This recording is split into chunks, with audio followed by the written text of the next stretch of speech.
इस जीवन में हर पल एक नया अनुभव है। हम सोचते हैं कि कुछ चीजें स्थायी हैं, लेकिन सच्चाई यह है कि हर चीज, हर रिश्ता, हर भावना परिवर्तनशील है। जब हम इस सत्य को समझते हैं, तो हमें अपने दुखों का कारण भी समझ में आता है। हम अपने शरीर और विचारों से जुड़े रहते हैं, लेकिन क्या हम जानते हैं कि हमारी असली पहचान उस साक्षी में है जो हर परिवर्तन को देखता है? जब हम इस साक्षी भाव को अपनाते हैं, तो हम अपने भीतर की स्थिरता को खोज सकते हैं। यह स्थिरता हमें शांति देती है, चाहे बाहरी दुनिया कितनी भी बदलती रहे। आइए, इस परिवर्तनशीलता के बीच अपनी आत्मा की गहराई में उतरें और उस अडिग सत्य को पहचानें जो हमेशा हमारे साथ है। आज के सत्संग का विषय है, इंग्लिश में अगर कहें तो सब्जेक्ट है nothing is permanent in this existence. और हिंदी में इसका सरल अनुवाद यही है कि अस्तित्व में कुछ भी चिरस्थायी नहीं है, कुछ भी परमानेंट नहीं है। प्रतिपल सब कुछ बदल रहा है और हम इस बदलाव में ही जी रहे हैं। हम ये समझ ही नहीं पाते कि हम बदलाव में जी रहे हैं, और बदलाव में जीते हुए हमेशा हम इसी भावना में रहते हैं कि सब कुछ स्थायी रूप में चले। अगर आप थोड़ा भी ध्यान से सोचें तो हमें पूर्ण रूप से विदित हो जाएगा कि हम खुद भी स्थायी नहीं हैं। हम एक छोटे बालक के रूप में इस संसार में आए थे। कुछ ही समय में हमारी आयु बढ़ गई, हमारा मानसिक स्तर ऊंचा हो गया, हम जवान हो गए, हमने एक संसार अपना बसा लिया। कल हम किसी के पुत्र थे और आज हमारा कोई पुत्र हो गया, हमारी पत्नी हो गई, धीरे धीरे हमारा घर हो गया, हम बड़े हो गए और समय आते आते हमारी अवस्था ऐसी हो गई कि अब हम चलने लायक भी नहीं रहे और इस संसार को हमने छोड़ दिया। अगर हम गहराई से सोचें तो हम बिल्कुल भी इस अस्तित्व में स्थायी नहीं है। पल पल बदल रहे हैं। हर क्षण में हमारे शरीर के जो कोशिकाएं हैं वो बदल रही हैं। हर 7 साल में शरीर की सारी कोशिकाएं ही बदल जाती हैं। तभी कहा जाता है कि इसको साढ़े सती चल रही है। हर 7 साल में आपके विचार, आपका भौतिक शरीर, आपके समझने की शक्ति, आपके संबंध, सभी कुछ बदल रहे हैं। और आप स्वयं भी अनुभव कर सकते हैं कि इस ब्रह्मांड में कुछ भी स्थिर नहीं है, सब घूम रहा है। हमारी पृथ्वी भी घूम रही है, अपने एक्सिस पे घूमती है, सूर्य के अराउंड घूमती है, चांद जो है पृथ्वी के अराउंड घूमता है। जितने भी प्लैनेट्स हैं, सभी कुछ घूम रहे हैं। जब सब कुछ ही घूम रहा है, कुछ भी स्थिर नहीं है, तो हर पल दूसरे पल से अलग ही होगा। आप जो कल थे वो आज नहीं हो, और 2 दिन बाद आप जो हो गए, आप कैसे होंगे ये कहना बड़ा मुश्किल है। अगर आप नदी में अपना पैर डालो और कुछ ही क्षण के बाद निकाल लो और फिर डालो, तो आप उसी पानी में फिर से पैर नहीं डाल सकते, क्योंकि तब तक तो कितना पानी बह गया होगा, आप इसके बारे में सोच भी नहीं सकते। और इस कुछ क्षणों में ही आपके शरीर की कोशिकाएं कितनी बदल गई होंगी, ब्रह्मांड का कितना एक्सपेंशन हो गया होगा, क्योंकि ब्रह्मांड भी तो स्थिर नहीं है। ब्रह्मांड भी तो प्रकाश की गति से बढ़ रहा है। इसी तरह आपके पास भी जितने भी व्यक्ति हैं, वो भी पूर्ण रूप से बदल रहे हैं, स्थिर नहीं है। हम अस्थिरता में ही जीते हैं और यही हमारा जीवन है। समस्या ये है कि अस्थिरता में जीकर हम स्थिर होने की कोशिश करते हैं और इसीलिए कष्ट पाते हैं। इस अस्थिर जगत में रह कर के सारा जीवन हम धन संचय में लगा देते हैं, घर बनाने में लगा देते हैं, एक दूसरे के साथ संबंध बनाने में लगाते हैं और एक क्षण में ही सब समाप्त हो जाता है। अब दूर क्यों जाते हो? 3 दिन पहले जो कश्मीर में गुजरा, मन के लिए बड़े ही कष्टदायक अवस्था है। पर आप अस्तित्व के रूप में देखें तो पल भर में ही सब बदल गया। जिनके परिवारों में ये हुआ है, वो कभी स्वप्न में भी नहीं सोच सके थे कि ऐसा हो जाएगा। तो ये जीवन अकस्मात भी बदलता है और अपने अपने गति से भी बदल रहा है। कहना बड़ा मुश्किल है कि कब क्या हो जाए, और हम लोग इसी अस्थिरता में रहते हैं। थोड़ा भी अगर अपने अंदर झाँक के देखो आप, अगर आप 50-60 साल के हो या 40 साल के हो, इतने थोड़े समय में 50-60 साल में ही कितने व्यक्ति जो आपके सामने थे, चलते-फिरते थे, आप उनके संबंध बना रखे थे आपने, आपके घर में थे या आपके पड़ोस में थे या आपके कार्यस्थल में थे, कहाँ चले गए वो? सब बदल ही गए। जैसे आपका जीवन बचपन से बुढ़ापा आ गया, वैसे आपके अराउंड सब कुछ ही बदल रहा है। अगर आप भीतर की नज़रों से देखें, तो संसार में कुछ भी स्थिर नहीं है। एक बीज आप ज़मीन में डालते हैं, उसको पानी और खाद देते हैं, आपके देखते-देखते पौधा बन जाता है, फिर इसमें फूल आ जाते हैं, फिर फल लग जाते हैं और 1 वर्ष के अंदर ही वो फल भी गिर जाते हैं, फूल भी गिर जाते हैं और फिर वैसा ही हो जाता है फिर से। ये लगातार बदलता ही रहता है। आप सोच भी नहीं सकते कि कितनी जल्दी सब बदलाव हो रहा है। आपके परिवार में ही सुबह कोई व्यक्ति आपसे बड़े प्रेम से बात कर रहा था, आपको बहुत अच्छा लग रहा था और शाम में वही आपसे लड़ने को आ जाता है। इतना जल्दी और इतनी शीघ्रता से उसका स्वभाव बदल रहा है। आप ये सोच भी नहीं सकते कि ऐसा क्यों हो रहा है। अगर आप गहराई में सोचो, तो जैसा ये संसार बदल रहा है, वैसे ही आपके संबंध भी उतनी शीघ्रता से ही बदलते हैं।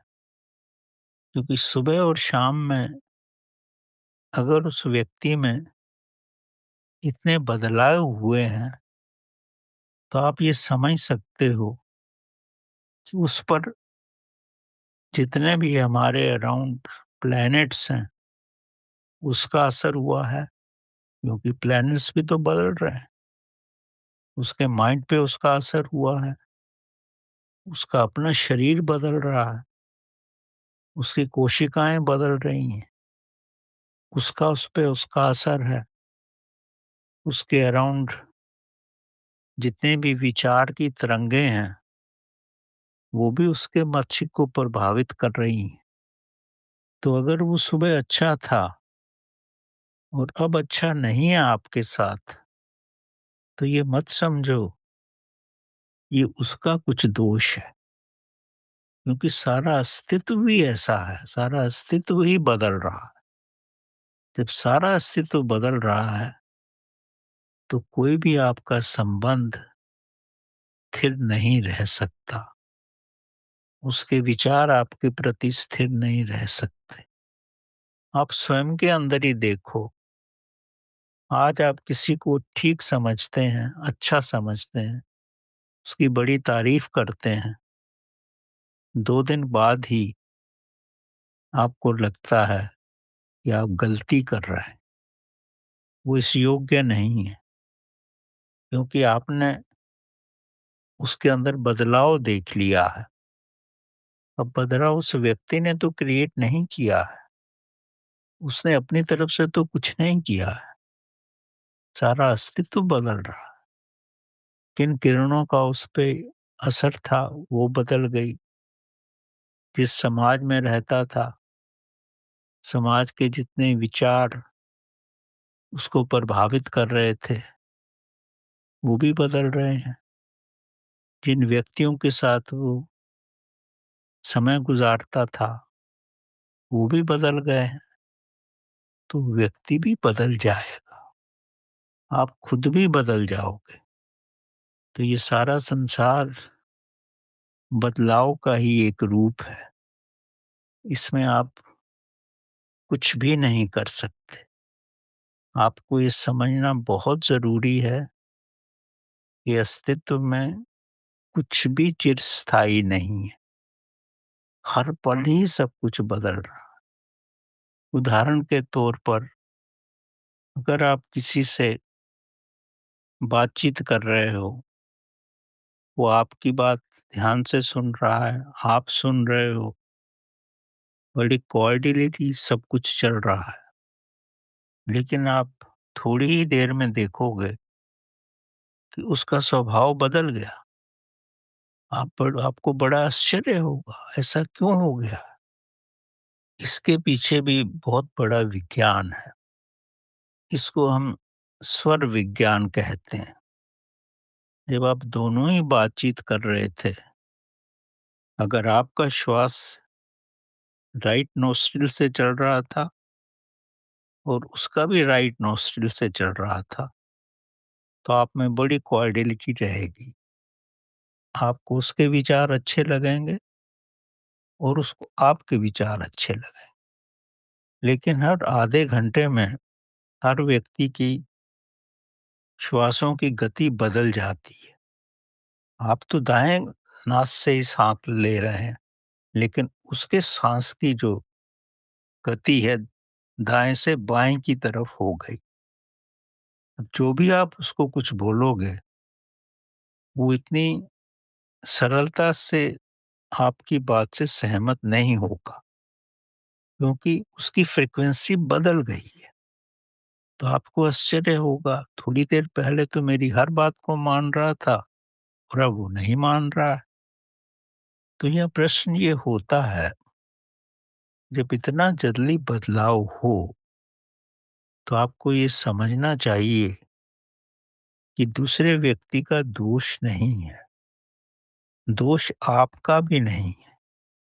ये सब अस्तित्व का ही खेल है और कुछ देर में फिर वैसा ही हो जाता है। आपके घर में बालक है, बचपन में आपसे बहुत प्यार करता है, आप भी उससे बहुत प्यार करते हैं। जैसे ही वो बड़ा होता है, 15-20 साल का होता है, 25 साल का हो जाता है, आप देखते हो वो आपकी तरफ कोई ध्यान ही नहीं देता। आपके और उसके संबंधों में इतना फ़र्क आ जाता है कि आप वो सोच भी नहीं सकते। कारण क्या है कि जब वो आपके घर में पैदा हुआ, अब वो 28 साल का होने लगा है।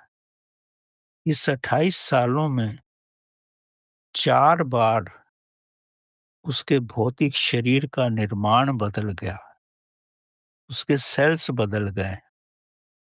पहले जिन प्लैनेट से वो इफ़ेक्टेड होता था, अब वैसा इफ़ेक्ट नहीं हो रहा है। और आप भी इन 20-25 साल में आपके अंदर भी बड़ा बदलाव आ गया है, जो आपको महसूस नहीं होता। तो आपके अंदर और उसके अंदर ऐसे बदलाव आ जाते हैं कि वो आपके साथ रहना भी पसंद नहीं करता। और इसी वजह से पति-पत्नी में तो अक्सर डाइवोर्स होने की भी नौबत आ जाती है, क्योंकि बदलाव हो रहा है और इस बदलाव को हम समझ नहीं पाते हैं। आपके घर में पत्नी आती है, आपकी हर बात समझती है, आपकी बड़ी इज़्ज़त करती है। आपको लगता है कि मैं बड़ा भाग्यशाली हूँ। लेकिन 20-25 साल के बाद ही जब उसकी उम्र बढ़ने लगती है, तो उसका मेंटल स्तर और हो जाता है। पहले वो कोमल बालिका थी, अब जैसे ही बढ़ने लगती है, उसमें बालिका के स्वभाव खत्म हो जाता है। वो व्यक्ति का रूप लेने लगती है। वो फीमेल से मेल स्वभाव की हो जाती है और आप इसको बर्दाश्त नहीं कर सकते। उसके अंदर हार्मोन्स बदल गए, उसकी सारी अवस्थाएँ बदल गई। अगर आप इसको समझें और आप उसकी तरफ उसके अनुसार अलाइन्ड हो जाएँ, तो जीवन चल जाता है। अगर आप एक्सपेक्ट करें कि वो भी वैसी ही रहे जैसे पहले थी, तो आपका साथ रहना बहुत मुश्किल हो जाता है। तो ये समझना बहुत ज़रूरी है। सांसारिक रूप में ये बड़ा कठिन होता है, अगर हम स्वयं को ना जानें तो। अगर हम इसकी गहराई में जाएँ और आप ये समझ सकें कि जब सब कुछ ही बदल रहा है, तो इस बदलाव जिसमें हो रहा है, कुछ तो ऐसा होगा जो नहीं बदल। जैसे आप गाड़ी चलाते हो, तो गाड़ी तो आपकी चलती है, लेकिन पृथ्वी तो स्थिर है ना। कुछ तो स्थिर है जिस पे ये बदलाव हो रहा है। अगर आपको इसका आभास हो जाए कि कौन-सी चीज़ स्थिर है और आप उस स्थिर स्थिर वस्तु के साथ रह सकें, तो आप में बदलाव कम होगा। तो आप बड़े गहराई से दूसरे व्यक्ति को समझ पाओगे। आप अपने सामने देखते हो कितनी गाड़ियाँ चलती हैं, लेकिन अगर आप गहराई से देखो कि गाड़ी तो चलती है, पहिए तो चलते हैं, लेकिन जो वो उसकी एक्सेल जो रहती है वो नहीं चलती। उसके अराउंड ही सब चलता है और एक्सेल में आप कुछ भी रख दो, उस कील पे कुछ भी रख दो, तो उसमें बदलाव नहीं आएगा। चक्की के दोनों हिस्सों के बीच में अगर दाना आता है तो पिस जाता है। अगर चक्की की धुरी पे रहे तो वो दाना नहीं पिसता, वो वैसा ही रहता है। ये आपको समझना बहुत ज़रूरी है कि आपके अंदर कौन-सी शक्ति है जो बदलती नहीं है। अगर आप उस शक्ति के साथ रहते हो, तो आप में कम से कम बदलाव होगा और ना के बराबर भी हो सकता है। अगर आप देखो, जब आप पैदा हुए थे, तो आप में चेतना थी, वो चेतना अब भी है। जैसे ही बच्चा बालक संसार में आता है, उसकी चेतना लुप्त हो जाती है। वो श्वासों के अनुसार चलने लगता है। अगर उसकी समझ में ये आ जाए कि हमारे मेरे श्वासों के पीछे मेरी चेतना है, मेरी कॉन्शसनेस है, जो नहीं बदलती है, तो आपके अंदर कम से कम बदलाव होगा। जैसे धीरे-धीरे हम बड़े होते हैं, जब हम इस संसार को छोड़ते भी हैं, तो हमारा श्वास निकल जाता है, पर चेतना सबसे बाद में निकलती, क्योंकि हम खुद चैतन्य हैं। जब तक हम हैं, जब तक चेतना है, तब तक हम हैं। हमारा वास्तविक आंतरिक जो रूप है, वो हमारी चेतना है, हमारी आत्मा है, हमारी कॉन्शियसनेस है, वो नहीं बदलती है। वही हमारे अंदर साक्षी है। अगर हमारा ध्यान साक्षी पे रहता है, तो हमारे अंदर जागरूकता रहेगी और हमारे अंदर कोई भी बदलाव ना के बराबर होगा। आप देखो कि दूसरा व्यक्ति बदल रहा है, उसका ध्यान साक्षी पे नहीं है। अगर आपका ध्यान साक्षी पे है, तो आप उसके बदलाव को सह लोगे। तो आपकी अवस्था ऐसी नहीं आएगी कि आप उससे अलग हो जाओ। अगर आप चेतना के साथ रहोगे, तो आपके जीवन के बहुत सारे कष्ट और बदलाव संसार में तो होते रहेंगे, लेकिन आप पर उसका असर कम से कम पड़ेगा। आपके अंदर की जो चेतना है, वो कुछ नहीं करती, वो हर चीज को ऑब्जर्व करती है। वो आपके शरीर में एक कैटालिटिक एजेंट, उसकी प्रेजेंस में ही सब कार्य होते हैं। वो हर चीज को देखती है, किसी भी कार्य में इंटरफेयर नहीं करती। अगर आप उस चेतना के साथ हैं, तो आपके सारे कार्य बड़े ही शुभ रूप से ही चलेंगे, बड़े ही ठीक रूप में चलेंगे। जैसा कि आप जानते हैं, पानी हाइड्रोजन और ऑक्सीजन से मिलके बनता है। अगर आप हाइड्रोजन और ऑक्सीजन को मिलाएं, तो पानी नहीं बनेगा, जब तक कि उसमें आप इलेक्ट्रिक स्पार्क ना लगाएं। जो इलेक्ट्रिक स्पार्क है, वो ही चेतना है, वही कैटालिटिक एजेंट्स है। उसके अनुसार ही पानी बनता है। और जब पानी को आप गर्म अवस्था में ले जाते हो, तो हाइड्रोजन ऑक्सीजन तो निकल जाते हैं, लेकिन चेतना का इफेक्ट नहीं होता। तो अगर आप स्वयं की चेतना के साथ रहोगे, तो आपके जीवन में कम से कम बदलाव आएगा। आप में ज्यादा परमानेंसी रहेगी। बदलाव तो होगा, पर उसकी फ्रीक्वेंसी बहुत कम हो जाएगी। अगर आप सद्गुणवान व्यक्ति के साथ रहोगे, तो आप में गुणों की वृद्धि होती है। इसी तरह जितना आप चेतना के साथ रहोगे, उतना ही आपके जीवन में स्थिरता आएगी। एक कथा के माध्यम से मैं आपको बताना चाहूंगा। जब अर्जुन अपने स्वयंवर में मछली की आंख को भेद करने जा रहा था, जबकि मछली पानी में घूम रही थी और अर्जुन को तीर चलाना था नीचे देख करके, कैसे मछली पानी में घूम रही है और मछली ऊपर थी, कैसे उसको भेद करना है। तो वो कृष्ण भगवान के पास गया और बोला, ये तो बिल्कुल नामुमकिन है।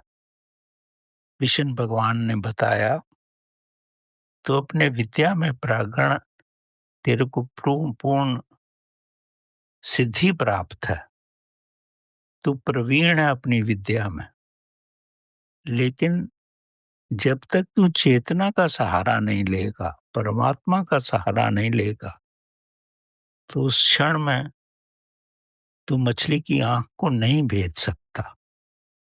अगर तू परमात्मा का सहारा लेता है, तो कृष्ण भगवान बोलते हैं, मैं उस क्षण मछली की आंख तेरे सामने स्थिर कर दूंगा, पल मात्र के लिए। और अगर तू प्रवीण है तो उसको उसकी आँख को भेद लेगा। उसने मछली की आँख को भेद लिया। तो यहाँ मेरे कहने का तात्पर्य ये है कि अगर आप परमात्मा के साथ हो, अपने साक्षी भाव के साथ हो, अपनी आत्मा के साथ हो, आपकी चेतना के साथ हो, वो चेतना में तो कोई गति नहीं होती और अपने कार्य में अगर निपुण हो, तो चेतना आपका साथ देती है और आप अपने लक्ष्य को भेद सकते हो। तो चेतना का विस्तार जो है, आपको बहुत ऊँचाइयों पे ले जाता है। आपका जीवन समस्त समस्याओं से ऊपर कर देता है और आप जीवन में प्रगति कर सकते हैं। वो चेतना हर रूप में आपका साथ देती है। एक छोटी-सी घटना आपको और सुनाना चाहूँगा। एक स्त्री अपने बालक के साथ रहती थी और उसको मालूम ही नहीं पड़ा कि बालक कब घर की छत पे चला गया और वहाँ से नीचे गिर पड़ा और स्त्री उस समय ही अपने हर्निया का ऑपरेशन करके आई थी। जब उसने अपने बालक को देखा कि वो तो छत से गिर पड़ा है, तो बालक को उठा कर के वो जल्दी-जल्दी अस्पताल गई, डॉक्टर के पास। चूँकि वो बालक ही था, तो इतने बड़े गिरने के झटके को वो सह सका और डॉक्टर ने उसको दवा दे के घर भेज दिया। स्त्री घर आ गई। जब वो संध्या के समय बैठी हुई थी, तो उसकी आँखों में अश्रु आ रहे थे। वो परमात्मा के साथ जुड़ी हुई थी। अपनी साक्षी भावना में वो रहती थी। जब एकांत में ऐसे बाहर बैठी हुई थी अपने आंगन में, तो 1 मिनट के लिए उसमें उसके मन में विचार आया कि परमात्मा ने मुझे कैसे बचा लिया? बालक ऊपर से गिरा और आज ही गिरा। अगर वो कल गिरता, 1 दिन पहले गिरता, तो वो बच ही नहीं सकता था, क्योंकि मेरे आंगन में लोहे की छड़ें पड़ी हुई थी। वो लोहे की छड़ पे गिरता तो उसका सिर फूट जाता। और फिर उसको आया कि मैं तो अस्पताल से आई थी, मेरे टाँके भी ढीले थे अभी, और फिर भी मैं उसको भगा के बच्चे को ले गई उठा कर के और मेरे को कुछ नहीं हुआ। और जब मैं अस्पताल पहुँची तो शाम के 3 बजे हुए थे और डॉक्टर तो 1 बजे चला जाता है, उस समय वो 3 बजे तक था। ये सब क्या है? तो परमात्मा ने आत्मा के रूप में उसको बताया कि जब मैं भक्तों की सहायता करता हूँ, तो उस समय सब कुछ स्थिर कर देता हूँ। स्थिति प्रज्ञा में आ जाता हूँ। तेरे बालक को कल गिराने के बजाय मैंने आज गिराया, वो तो माया का रूप था और वो बच गया। और जिस डॉक्टर के पास तू गई थी, उसको भी मैंने स्थित प्रज्ञा में रखा, किसी कारणवश, ताकि वो तेरे बालक को देख सके और तेरे शरीर को भी सँभाला उस स्थिति में, स्थित प्रज्ञा के रूप में। जितनी भी चेंजेस होनी थी, मैंने उसको न्यूट्रलाइज़ कर दिया था। ये उसके दिल की भावनाएँ उसको बोलने लगी, उसकी चेतना ने उसको बताया। तब वो परमात्मा को धन्यवाद देते हुए उसके नेत्रों से अश्रु ही निकलते रहे कि परमात्मा कैसे सहायता करता है। माया तो अपना रूप दिखाती है, लेकिन माया को जो कंट्रोल करने वाला ब्रह्मा है, वो माया से ऊपर है और वो साक्षी के रूप में अपने भक्तों की रक्षा करता है। तो कहानी का मतलब इतना ही है कि अगर आप अपनी साक्षी रूप में रहते हो, अपनी चेतना का विस्तार कर सकते हो, प्रभु के साथ रहोगे तो चेतना का विस्तार होगा ही। और जैसे-जैसे चेतना का विस्तार होगा, आप महाचेतना में मिल जाओगे, आप स्थित प्रज्ञ हो जाओगे। जब स्थित प्रज्ञ हो जाओगे, तो इस संसार में जो भी कुछ भी चिरस्थायी नहीं है, आपके लिए, आपको सँभालने के लिए कुछ क्षणों के लिए सब स्थायी हो जाएगा और आप जीवन की हर समस्या से अलग हो जाएँगे। साक्षी आपकी पूर्ण रूप से सहायता करेगा और आपके जीवन में जो भी समस्या आनी थी, वो स्वयं ही टल जाएगी। अगर आ भी जाएगी तो उसका निवारण हो जाएगा। इस साक्षी का महत्व है, परमात्मा के साथ रहने का महत्व है। जितना ज़्यादा आप परमात्मा के साथ रहोगे, अपने अंदर साक्षी का अनुभव करोगे, साक्षी का विस्तार करोगे, तो आप समाधि की अवस्था में आ जाओगे। तो आपके जितने भी कर्म हैं, वो अकर्म हो जाएँगे और अकर्म होते ही आपका प्रकाश जो चेतना का है, वो चारों ओर फैल जाएगा और आपकी हर रूप में आपकी सहायता करेगा, आपका बचाव करेगा और आपको अकर्म की दिशा में ला करके अपने साथ एक कर देगा और प्रकाश की स्थिति में आप प्रभु का रूप हो जाओगे। जब प्रभु का रूप हो जाओगे, तो इस सांसारिक कष्टों से बाहर हो जाओ। हालाँकि सब बदल रहा है, लेकिन आपके लिए बदलाव नहीं होगा। यही प्रभु की महत्ता है। तो जितना ज़्यादा आप साक्षी के साथ रहोगे, उतना ही ज़्यादा सरलता से आपका जीवन गुज़रेगा।